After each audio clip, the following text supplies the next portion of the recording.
Hey everybody, it's Ron from Pick Dawgz. This is Ron's Bank Shot Breakdown. We're going to go over 5 college basketball games for Tuesday, November 21st, 2023. Now, if you like what you see, make sure to give this video a big thumbs up and subscribe to our channel. Don't forget to put your college basketball picks in the comments section below. And if you're looking for my best bets, including my $19 Bank Shot best bet, you can find those at the premium picks tab at pickdawgz.com. Alrighty, let's get into it. Here are the games for Tuesday in college basketball. First up is James Madison in Southern Illinois. We're going to Mexico for this one, the Cancun Challenge at 6 p.m. Eastern, CBS Sports Network. Now, James Madison off to an amazing start to the year. 4-0 record, top 25 in the AP polls. They have a win against Kent State on the road in double overtime, an outright upset win against Michigan State in overtime to start the season. And they played in a lot of exciting games. Even the game against Radford was a close one, 76-73. A lot of close wins, exciting finishes, but I do think James Madison is getting a bit overvalued. I still think there's a really good team. Defensively, though, they're ranked 138th in adjusted defensive efficiency. I do think that it opens the door for teams, to put up some big numbers offensively. Southern Illinois, a team is really strong fundamentally. They take care of the basketball. They're going to get a lot of shots up in this game, and they should get a lot of second chance opportunities, being a top 50 offensive rebounding team, and James Madison struggling on the defensive rebounding side.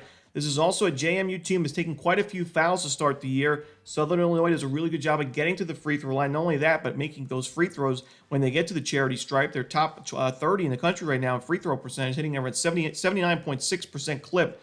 So while Southern Illinois has played a weak schedule, I still think these two teams are pretty evenly matched, despite what the rankings say and what James Madison's record says. But I think it's going to be a really close game, honestly kind of a coin flip type game. In those type of situations, I like to go with the underdog. So give me Southern Illinois here plus the points. Next up, it's LaSalle and Duke. This one, 7 o'clock Eastern. It's going to be on ACC Network. It's a part of the Blue Devil Challenge. So, of course, it's a true home game for Duke at Cameron Indoor. And, I watched a good amount of LaSalle basketball this year. I think Fran Dunphy is a really good head coach. And LaSalle 4-0 to start the season. However, I just don't think that this is their year to really start competing at the top level of the A10, and certainly not in a game like this, in a true road spot against one of the better teams in the country.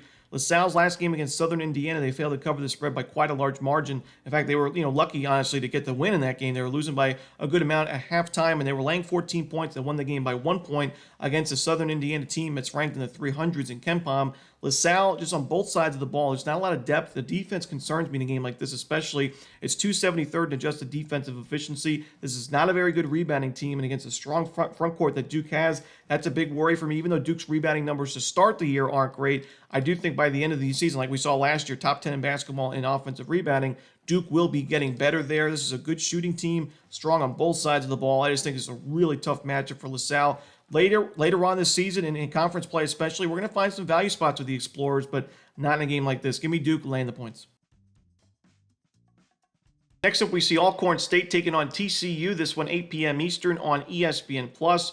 Alcorn State, like many SWAC teams, schedule really tough non-conference schedules, a lot of true road games, a lot of Power 5 opponents, and it's no different this season. We saw Alcorn open the season with a game against Arkansas. They played Arkansas State, who's not too shabby of a mid-major team, but also a true road game against UAB, and then most recently Michigan State on Sunday. So only 1 day off in between that game from Michigan to TCU. Pretty tough travel spot for a team like Alcorn. This defense is just not good enough, in my opinion, to stick around in this game. While Alcorn has some nice shooters, especially on the perimeter, I do think TCU is just the far better team defensively, 15th ranked in adjusted defensive efficiency. Their perimeter defense has not been the best to start the year. That would be my one concern. I think the only way that Alcorn really has a chance of covering here, potentially, making some noise in this game is if they hit a lot of three-point jumpers. But if those shots do not fall, which, they're tough shots to make consistently on the road, TCU should be able to walk away with a blowout victory and cover the spread. We just saw TCU play a SWAC team in Mississippi Valley State. They won that game by 34. And TCU, a really good rebounding team, so Alcorn's probably going to be held to 1 shot per trip.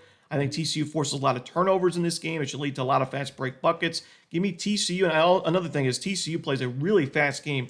4th in the country in average possession length offensively. Alcorn State, really fast-paced defense because a lot of teams are scoring pretty quickly on them. So TCU should have the number of possessions necessary to cover a big number like this. So give me TCU laying the points at home.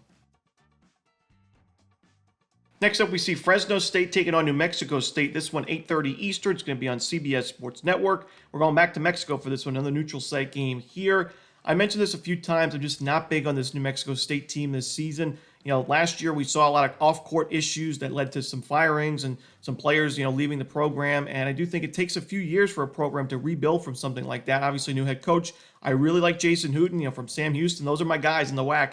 And while I do think they're in the right hands, I think it's going to be taking a few years to get there for New Mexico State. I just don't love this team on either side of the ball, honestly, on paper, and they're struggling fundamentally, turning the ball over a ton. Their rebounding numbers is not where they need to be. Fresno State is a very good shooting team. This is a team that could put up a lot of points in a hurry. We've seen them already ninth in the country in effective field goal percentage to start the year. Really good three-point numbers. Some of the fundamentals, they've turned the ball over quite a bit. It's not really where you want to be, but I just think they're the much better team here. And I think, New Mexico State, because they're a big-name program, we saw them make the NCAA tournament a couple of years ago. They're still getting priced as if they're that same team, but they're just not. Give me Fresno State. I'm going to lay the points.